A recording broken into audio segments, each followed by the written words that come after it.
Exercise 7.2 question number 1. Find the midpoint of the line segment joining the given point. पहले आप ये देखें कि मिड पॉइंट क्या है और हम इस पॉइंट के साथ इस मिड पॉइंट को किस तरह से फाइंड आउट करते हैं. अब ये देखिए आपके पास एक लाइन है, लाइन के दो एंड्स होते हैं, ठीक है ना. अब आपके पास जो ये लाइन सेगमेंट है, ठीक है, उसके दो एंड्स हैं आपके पास ए और बी. अब इनके जो आपके पास जो भी पॉइंट्स हैं उनके आपके पास जो होते हैं एक्स और वाई पॉइंट्स होते हैं, ठीक है, कोऑर्डिनेट पॉइंट्स होते हैं. तो इसको हम x1 y1 कहेंगे, b को x2 y2 कहेंगे. जो मिड पॉइंट है उसको हम x और y कहेंगे, ठीक है. इस तरह से आपको ये बात जल्दी समझ आएगी. मिड पॉइंट फाइंड आउट करने का एक बहुत ही इजी सा फॉर्मूला है, x1 plus x2 divided by 2, y1 plus y2 divided by 2. हम इन ऑर्डर पेयर को उसी तरह x1 y1 x2 y2 की फॉर्म में जो है शो करेंगे. और x1 आपके पास 2 है और x2 आपके पास 6 है, डिवाइडेड बाई 2 हो गया. y1 आपके पास 5 है और y2 आपके पास 9 है, डिवाइडेड बाई 2 हो गया.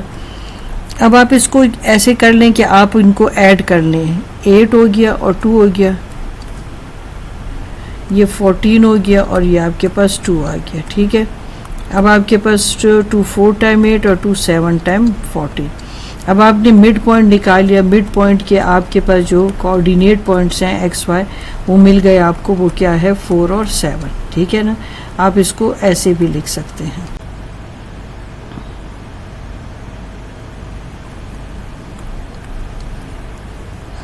अब हम क्वेश्चन 1 का सेकेंड पार्ट करते हैं. x1 की जगह आपने -1 लिखा और x2 की जगह 2 लिखा डिवाइडेड बाय 2. y1 की जगह 0, y2 की जगह 2 डिवाइडेड बाय 2, ठीक है.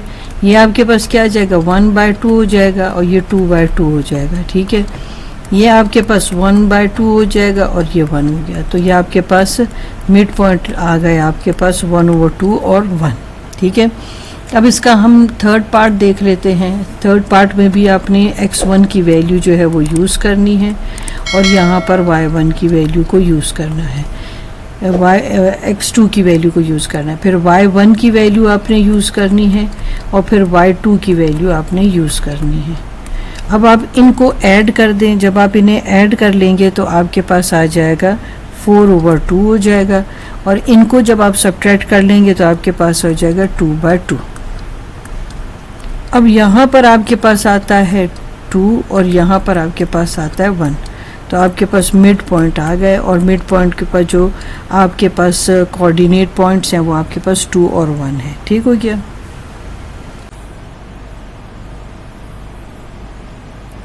एक्सरसाइज 7.2 का question number 2. Look at the quadrilateral ABCD in the adjoining figure. आप इसमें ABCD के नाम से क्वाड्रिलेटरल देख रहे हैं, ठीक है.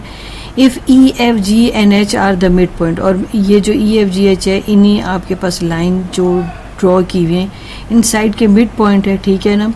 आपने क्या फाइंड आउट करना है, find the coordinate of EFG&H. ये जो EFGH है इनके कोऑर्डिनेट्स आपने फाइंड करने, नहीं इसके y और x कोऑर्डिनेट आपने फाइंड करते हैं. अब आप खुद देखिए कि अगर आपके पास ये एक लाइन सेगमेंट है, ठीक है ना, तो इसका एक साइड है, तो ये 2 पॉइंट्स है ना, आप इसका मिड पॉइंट तो निकाल सकते हैं. इस तरह आप हर एक साइड का मिड पॉइंट निकालेंगे. फिर उसके बाद क्या, ड्रॉ लाइन सेगमेंट. फिर आप इन लाइन को ज्वाइन कर देंगे. फिर आप थर्ड में क्या करेंगे, फाइंड द डिस्टेंस. फिर जब ज्वाइन कर लेंगे फिर उनका ये जो EFGH और GF इनका डिस्टेंस निकालेंगे. फिर बताएंगे कि कौन सी ट्रायंगल है, ठीक है. तो पहला स्टेप अब क्या आता है कि हमने इसका AB, BC और CD का मिड पॉइंट फाइंड आउट करना है, ठीक है. ये फॉर्मूला यहाँ पर मैंने लिखा है. अब हम इसको कंटिन्यू करते हैं.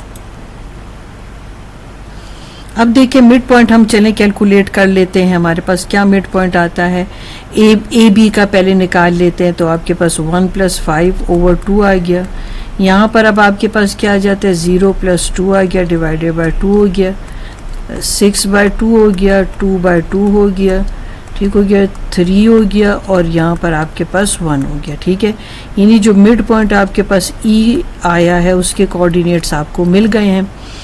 अब हम F के जो हैं कोऑर्डिनेट्स निकाल रहे होते, ठीक है ना.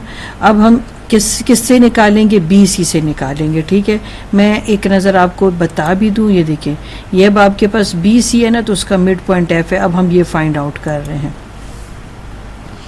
x1 आपके पास 5 है और x2 आपके पास 2 है, y1 आपके पास 2 है और y2 6 है, ठीक है। यहाँ पर आपके पास 7/2 हो गया और यहाँ पर आपके पास 8 हो गया, ठीक है। 7/2 को आप फर्दर अगर सॉल्व करें तो आपके पास आ जाएगा 3.5 और 2 4 टाइम 8, ठीक है। अब ये मिड पॉइंट आपके पास f का भी निकल आ गया। अब हम आगे मज़ीद देख लेते हैं हमने किस किस का मिड पॉइंट निकाल लिया। हमने निकाला है यहाँ पर E का भी निकाल लिया, F का भी निकाल लिया। अब हम देखते हैं G और H, ठीक है ना। अब x1 हमारे पास आ गया 2 आ गया और यहाँ पर 3 है, -3 है, ठीक है। यहाँ 6 है और यहाँ पर 2 है आपके पास। यहाँ पर आपके पास -1/2 आ जाएगा और यहाँ पर 8/2 आ जाएगा। आप इसको मज़ीद सॉल्व करें तो 0.5 आ जाएगा। अब यहाँ पर आपके पास 4 आ गया, यानी G के भी आपके पास कोऑर्डिनेट पॉइंट्स आ गए, ठीक है ना। अब आपके पास एज के आपने निकालने हैं तो यहाँ पर आ जाएगा 1 और -3/2, यहाँ 0 है +2/2 है आपके पास, ये -2/2 है आपके पास, ये 2/2 है, ठीक है। यहाँ -1 आ गया और यहाँ 1 आ गया, यानी अब आपके पास 4 के 4 मिड पॉइंट्स आ चुके हैं, ठीक है। अब हम इसको जो है शो करते हैं, ये देखिए मैंने इनको यहाँ पर शो कर दिया। अब आपने क्या करना है, अब आपने इन पॉइंट्स को ज्वाइन करना है, ठीक है ना। चलें अब हम इन पॉइंट्स को ज्वाइन करते हैं। F को हमने G से ज्वाइन किया, G को H से कर दिया, H को E से किया और F को हमने E से करना है, ठीक है। अब ये करने के बाद अब आपने इनके डिस्टेंस निकालने हैं, ठीक है ना। ये जितने भी आपने ज्वाइनिंग की है अब इसका डिस्टेंस, अभी आपके पास एक ये स्टेप आ गया। अब इसका डिस्टेंस आपने चारों के चारों का डिस्टेंस निकालना है, ठीक है ना। चलिए अब डिस्टेंस निकालते हैं। हमने कितने क्वेश्चन के आंसर निकाल लिए इसमें है, देखिए यहाँ पर उन्होंने आपसे क्या पूछा था, find the coordinates of EFGH, यानी कि हमने उसके मिड पॉइंट निकाली, यही कोऑर्डिनेट्स है। ड्रॉ लाइन सेगमेंट भी ज्वाइन कर दी, ठीक है, by joining the mid point of the side. Find the distance, अब हम डिस्टेंस फाइंड आउट करेंगे और फिर बताएंगे कि ये कौन सी ट्राइंगल है।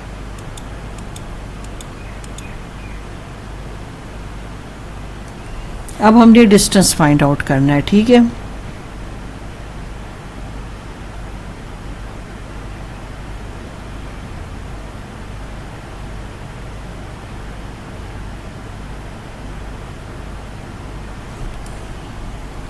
अब हमने EF का डिस्टेंस निकालना है, तो x2 आपके पास मैंने 7/2 को आपको क्या 3.5 करके दिया था, ठीक है। इससे ज़रा आपके लिए कैलकुलेशन आसान हो जाएगी। 3.5 -3 हो जाएगा और y2 का है 4 -1, ठीक है। यहाँ पर 3.5 में से आप 3 सब्ट्रैक्ट कर लें तो 0.5 आ जाएगा। यहाँ पर आपके पास 3 आ जाएगा, यहाँ पर आपके पास आ जाएगा 0.25 आ जाएगा, +9 आ जाएगा। जब आप इसे सॉल्व करेंगे तो आपके पास आ जाएगा 3 यानी आप इसको स्क्वायर रूट से सॉल्व कर लेंगे, ठीक है। तो मैं स्टेप वाइज कर दूँ तो आपके लिए ज़रा इजी हो जाएगा, ठीक है ना। यहाँ पर अब आपके पास आ जाएगा 9.25। जब आप इसका स्क्वायर रूट जो है सॉल्व करेंगे तो आपके पास आ जाएगा 3.041, ठीक है। और अगर आपके पास साइंटिफिक कैलकुलेटर है तो वो आपको इस फॉर्म में भी जो है आंसरिंग करके देते हैं, ठीक है ना। ये आपके पास डिस्टेंस ऑफ EF निकल आया। अब FG का डिस्टेंस आप निकाल रहे हैं। x2 आपके पास यानी कि 0.5 है, ये इसको आप 0.5 ले सकते हैं, कैलकुलेशन आसान हो जाएगी। x1 आपके पास 3.5 था और आपके पास y2 4 और -4 है, ठीक है। ये तो 0 हो जाएगा और ये जो है 0.5 और 3.5 जो है जब ये ऐड होंगे तो आपको दे देंगे -4, ठीक है। और 0 तो 0 ही रहा, 4 टाइम आपके पास आ जाएगा 16, ठीक है। इसको मज़ीद सॉल्व करें तो 16 आपका स्क्वायर रूट से बाहर हो जाएगा।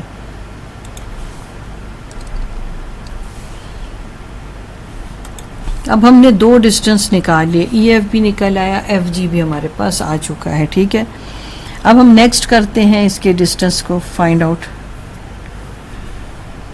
अब ये देखें आपके पास x2 हो गया -1 और x1 आपके पास हो गया 0.5, ठीक है, क्योंकि अगर मैंने इस तरह क्वोशंट फॉर्म में या फ्रैक्शन फॉर्म में लिख दिया फिर आपको एलसीएम लेना पड़ जाएगा, जबकि आप इसमें जो है कैलकुलेटर के थ्रू भी आराम से कर लेते हैं, ठीक है ना।